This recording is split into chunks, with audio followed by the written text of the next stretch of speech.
తెలంగాణ జాగృతి అధ్యక్షురాలు కల్వకుంట్ల కవిత నిన్న చేసిన వ్యాఖ్యలు మరోసారి తెలంగాణ రాజకీయాల్లో చర్చనీయాంశంగా జరుగుతూ ఉన్నాయి. నిన్న ఏదైతే డీలిమిటేషన్ సంబంధించిన అంశాలపైన, అదేవిధంగా తన యొక్క పార్టీ పేరు పైన తను ప్రస్తావించడం అయితే జరిగింది. దాంట్లో భాగంగానే తెలంగాణ జాగృతి అనే ఒక పార్టీని ముందుకు తీసుకెళ్తూ ప్రజల ముందుకు ఒక రాజకీయ పార్టీ తీసుకొని వస్తున్నానుగా కల్వకుంట్ల కవిత చెప్పడం అయితే జరిగింది. అయితే తాను పార్టీ ఏదైతే ఉందో పార్టీ స్థాపించడానికి ముందు వాటికి కొన్ని లీకులు అయితే ఇస్తున్న పరిస్థితి కనబడతా ఉంది. అయితే కల్వకుంట్ల కవిత పార్టీ పెడుతున్న కాంచెలి ఆ పార్టీ పేరు ఏముంటుంది, ఏ సింబల్ మీద పోటీ చేస్తుంది అనే అంశాలపైన కూడా ఆసక్తికరంగా ఇటు తెలంగాణ ప్రజలైతే చూస్తున్న పరిస్థితి కనబడతా ఉంది. దానిలో భాగంగానే టీఆర్ఎస్ పేరు అని పెట్టే అవకాశాలు అయితే కనబడతా ఉన్నాయి. తన యొక్క పార్టీ అయితే ఈ మంత్ చివరికల్లా తన పార్టీని అనౌన్స్ చేసే ప్రక్రియ అయితే కొనసాగుతూ ఉంది. దానికి సంబంధించి కూడా ఒక టీం మొత్తం వర్క్ చేస్తూ ఉంది. దాంట్లో ప్రొఫెసర్స్ వాళ్ళందరూ కూడా ఉన్నారన్నట్టుగా ఇటు కల్వకుంట్ల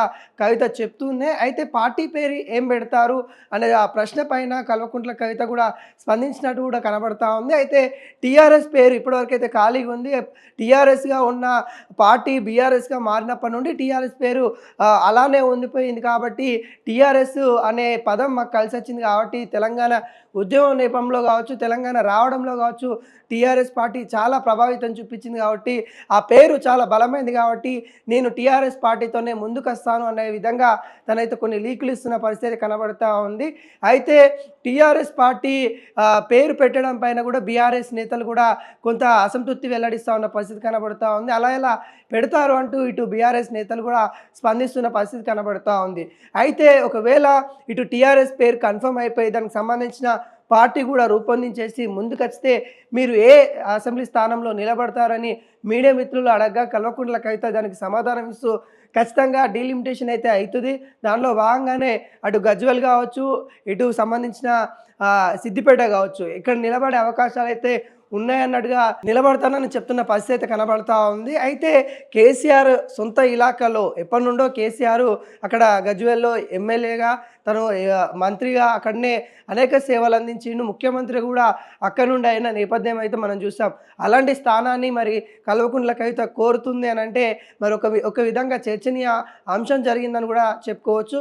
అదేవిధంగా హరీష్ రావు పేరు గత కొద్దిసార్లు కూడా తను హరీష్ రావుని ఓడించడమే నా లక్ష్యంగా చేసుకొని పనిచేస్తానని కూడా చాలాసార్లు అయితే చెప్పడం అయితే జరిగింది. కానీ కేసీఆర్ సంబంధించిన నియోజకవర్గంలో కూడా పోటీ చేస్తానని చెప్పడం ఇప్పుడు హాట్ టాపిక్గా మారిందని కూడా చెప్పుకోవచ్చు. కల్వకుంట్ల కవిత ఈ నెలలో పార్టీ పేరు, పార్టీకి సంబంధించిన సిద్ధాంతాలు, పార్టీకి సంబంధించిన అంశాలన్నీ కూడా తెరపైకి తీసుకొచ్చే అవకాశాలు అయితే కనబడుతుంది. అయితే పాత పేరు టీఆర్ఎస్ అదే పేరును కొనసాగింపుగా తీసుకొచ్చే అవకాశాలు అయితే కనబడుతూ ఉంది. పాత పేరు కొత్త సిద్ధాంతాలతోని కవిత అయితే రాబోతా ఉంది. మరి ప్రజలు ఏ విధంగా ఆశీర్వదిస్తారన్నది కూడా చూడాల్సిన పరిస్థితి అయితే కనబడతా ఉంది. ఇప్పటికే అటు కాంగ్రెస్ పార్టీ, ఇటు బీజేపీ పార్టీ, ఇటు బీఆర్ఎస్ పార్టీ 3 పార్టీలు అయితే ఇక్కడ పోటాపోటీ పడుతున్న పరిస్థితి కనబడుతోంది. నువ్వంటే నేనా, నేనంటే నువ్వు అనే విధంగా ఈ 3 పార్టీల మధ్య మరి పోటీతత్వం అయితే ఇక్కడ నెలకొంది. ఈ నేపథ్యంలో మరి కవిత గారి కొత్త పార్టీ ఏ విధంగా ఉంటుందనేది కూడా చూడాల్సిన పరిస్థితి కనబడతా ఉంది. తాను కూడా రాజకీయంగా ఖచ్చితంగా వస్తాను, ప్రజలకు సేవ అందించడమే, తెలంగాణ ఉద్యమకారులే వాళ్ళకి సేవ అందించడమే నా యొక్క లక్ష్యంగా పెట్టుకొని గతంలో ఏదైతే కేసీఆర్ తెలంగాణ నినాదంతో తెలంగాణ రావాలి, తెలంగాణ వస్తే మన నిధులు, మన నియామకాలు, మనకు సంబంధించిన మనమే పాలించుకోవాలనే నినాదాన్ని ఏ విధంగా తీసుకొచ్చిండో ఇప్పుడు కూడా కల్వకుంట్ల కవిత అదే సిద్ధాంతాన్ని మరోసారి తెరపైకి తీసుకొచ్చే అవకాశాలు అయితే కనబడతా ఉంది.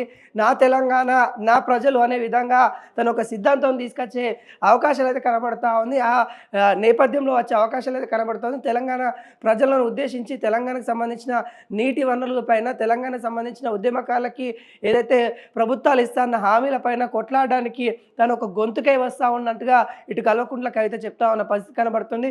మరి చూడాలి ప్రజలు ఎంతవరకు కల్వకుంట్ల కవితని ఆశీర్వదిస్తారు. మరి ఆమె కోరుకున్నట్టుగా ఏదో ఒక రోజు సీఎం అవుతా అని తను చెప్తా ఉంది కదా, మరి తన కళ నెరవేరుతుందా లేదా అని కూడా చూడాల్సిన పరిస్థితి కనబడతా ఉంది.